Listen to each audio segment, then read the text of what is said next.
On Sunday, the Denver Broncos beat the LA Chargers 31-30. And the Broncos are now 3-4. The Chargers are now 2-5. This was a really, really fun game.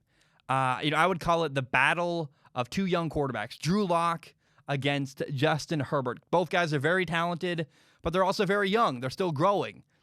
Mistakes were made. Now the Chargers were up 24-3, and then the Broncos really powered back and got back into the game. And Broncos quarterback Drew Lock had 3 touchdowns. All of them were in the second half. And Drew really got better as the game went on. Got more and more comfortable. Made some really good throws in the second half. And, I guess first of all, Drew was far from perfect. He had an interception that I'll talk about later. I'm going to compare an interception Drew Lock had to an interception Justin Herbert had and talk about the nuance of how not every interception is made equally. But Drew Lock showed a lot of poise in the second half. And by the way, when I say this was a great game, this really was truly a great game. It literally came down to the final second. First and goal. I'm not kidding. 1 second left on the clock. And Denver scored on the final play. They kicked the extra point. They won 31-30.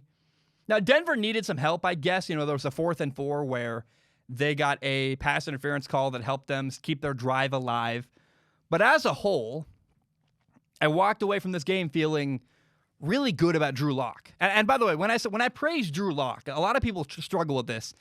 I'm praising Drew Lock. That doesn't take anything away from Justin Herbert. People really struggle with, just because I'm praising Drew Lock, I'm not comparing them. I think they both did very well. I walked away feeling like, man, we have the Chargers and the Broncos, and they both have found their franchise quarterback. How good does that feel? And I hope we get a lot of battles like this for years and years to come between the Chargers and the Broncos. And they just trade wins and they trade touchdowns and blows, and it's really, really fun and really, really interesting. Now, I also walked away from this game very, very happy for the Broncos offensive coordinator, Pat Shurmur. If you remember, he got fired by the New York Giants. He was the Giants head coach. And in the process of getting fired, he actually upgraded at quarterback. He upgraded from Daniel Jones to Drew Lock, who is, Drew Lock is more talented. And Drew Lock has this air of confidence. And that's this, I would call it like a cool air of confidence, where he just is chill. He's relaxed. He's very poised. And it was interesting. The Broncos got the ball, down 6 points, 1st and 10, 2 minutes and 24 seconds left in the fourth quarter on their own 19-yard line, meaning they had to drive 81 yards in 2 minutes, and they needed a touchdown. Now, Drew Lock, I would call that a high-pressure situation. I don't know about you, but Drew Lock was totally fine. He was literally doing this dance, dancing right before the drive started.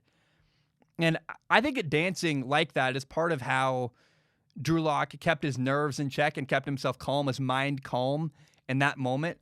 But no matter how he does it, I really love that Drew Lock was poised and comfortable and calm in a high-pressure situation.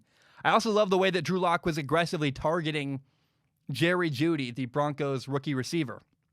Now, they only connected 4 times. Jerry Jeudy had 4 catches for 73 yards, but he was targeted 10 times, meaning they threw the ball to Jerry Jeudy 10 times. I like that. And in spite of the fact that, they only connected 4 times in this game, I think it just got to keep targeting Jerry Jeudy, keep feeding the beast. I think he's actually in the conversation maybe as the best rookie receiver in 2020. And I also walked away from this game feeling sad that Courtland Sutton isn't healthy right now. Remember, Courtland Sutton tore his ACL, the Broncos' other top receiver. And it's sad because the Broncos are missing out on a year of building chemistry between Courtland Sutton and Drew Lock. It's disappointing. It's too bad. Feels like a missed opportunity. Now, I want to praise one more thing. Denver's offense did not do a lot in the first half. They really, it was 14-3 at halftime. Denver had only scored 3 points. But what I did like, what was good, is that in spite of the fact that they weren't scoring and there wasn't a lot happening, at the very minimum, they also weren't turning the ball over.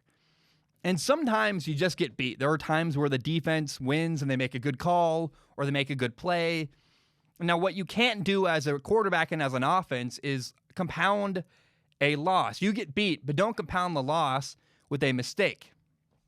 And there was a moment I loved where Drew Lock was smart and he threw the ball away. And I went, oh, okay. Like, I knew that going into the game, I knew the score. When I started watching the game, I knew the final score. So I knew that the Broncos were going to come back. And I love seeing that in the process of, this, really a whole first half of the Broncos kind of struggling in offense. At the very minimum, Drew Lock was still taking care of the ball, playing a clean game, and not having, not compounding that loss with a bad mistake.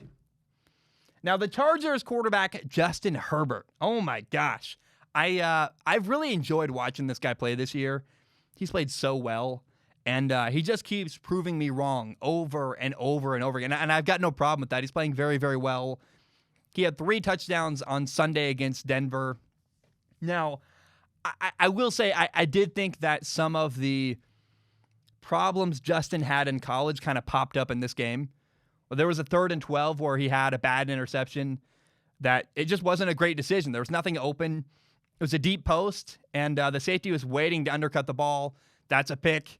You can't make that throw. It's just not there. He was inaccurate a couple times in quick game scenarios. There was like a slant, for example, he threw behind a receiver.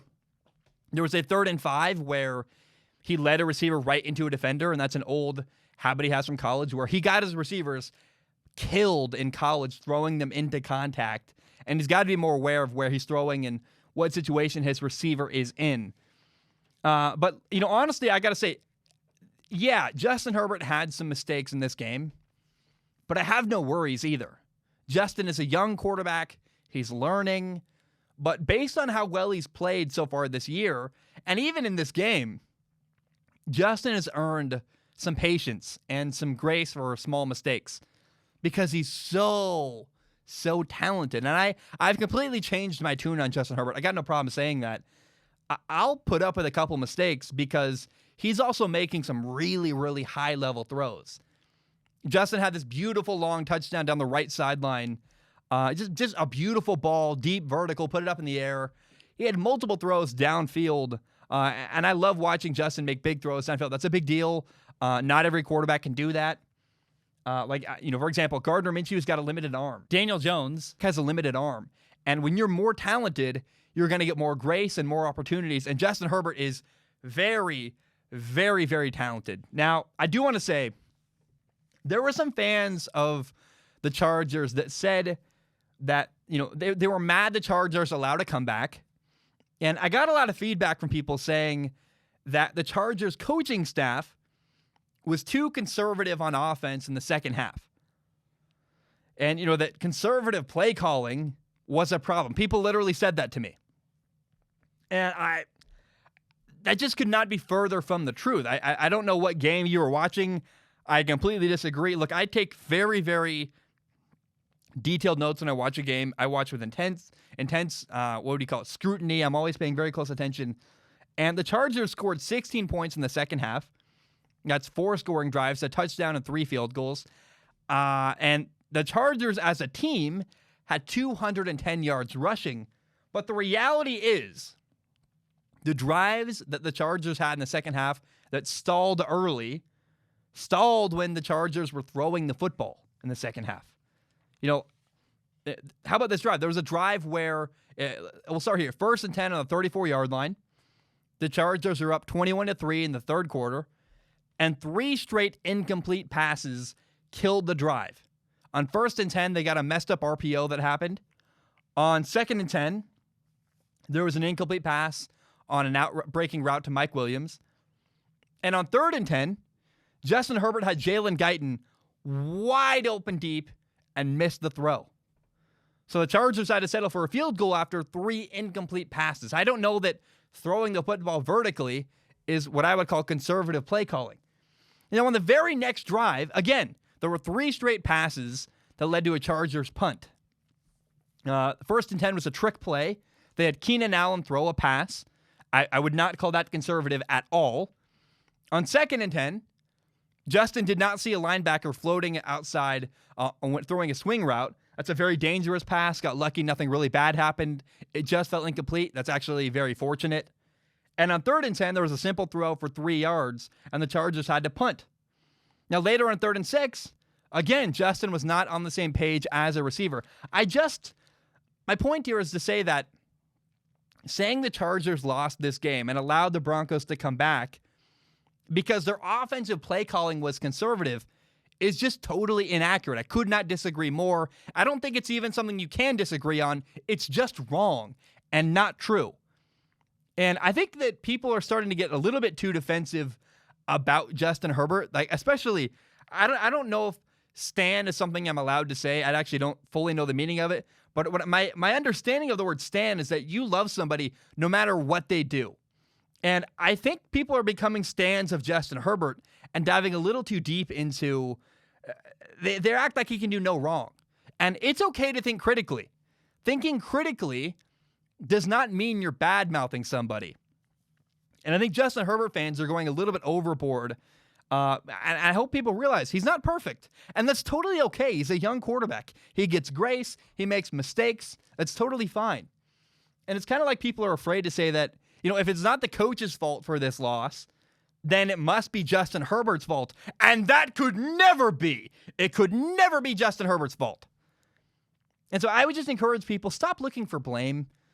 This game was a loss. It sucks. They're 2-5. Every time the Chargers lose a game, it's actually good for them, by the way. They were never going to make the playoffs this year. Losing games actually helps them get a higher draft pick. So I got no problem with that. And I think people got to stop looking for people to blame and start just appreciating it. You got the right quarterback. I think you got the right coach. Let's allow this team to develop and get better rather than pointing blame at somebody just because you want somebody else to blame. Well, again, I don't think did anything wrong. The problem was not that the Chargers they had conservative play calling and offense. That's just a silly, stupid thing and a weird feedback note that I just did not agree with and isn't true at all. Now, I want to end this segment by comparing the 2 interceptions each quarterback had in the second half. One from Drew Lock, one from Justin Herbert. They happened basically back-to-back, like 3 plays were between the interceptions.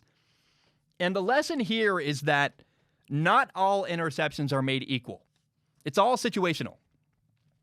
So Drew Lock had a bad interception where it was a double move down the right sideline.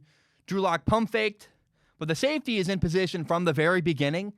Drew Lock kind of stares this ball down. And it was really one of the easier interceptions of Rashawn Jenkins' career. It's a bad decision where he's forcing a throw to Jerry Jeudy and he's not open. Now, in contrast, Justin Herbert's second half interception was actually what I would consider a good decision. Here's why. It's a throw to the end zone. Bryce Callahan picks it off. But you got to realize Bryce Callahan is 5'9".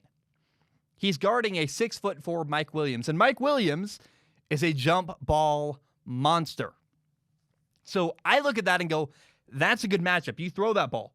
You got a guy who's 5'9" guarding a guy who's 6'4" who outjumps people his own height. So you give credit to the defense. It's a matchup you think you would normally win because it's a good matchup you take 10 out of 10 times. And I guess my point here is that, again, not every interception is the same. It's okay to have nuance. It's all situational. And it's just an example of you can't just look at stats and say, this guy's good because of these numbers, or this guy's bad because of these numbers. That's an interception that looks like maybe a bad throw by Justin Herbert that is actually a really good decision and a good ball. Whereas a coach, you go, yeah, I agree with that decision. That's a matchup you should win, and we'll take that 10 out of 10 times. So, by the way, I really think that Mike Williams and Keenan Allen are so perfectly suited to play alongside of Justin Herbert with his skill set. I don't know, man. I walked away. I really love this game. Anytime I get to watch a divisional game with 2 young quarterbacks, kind of reminded me of Baker Mayfield versus Joe Burrow a couple weeks ago. In the end, the Broncos won. But this is a matchup that I just want to see this happen a lot as time goes on. And I think for years to come, I'm hoping we're going to have really good matchups between Justin Herbert and the Chargers and Drew Lock and the Denver Broncos.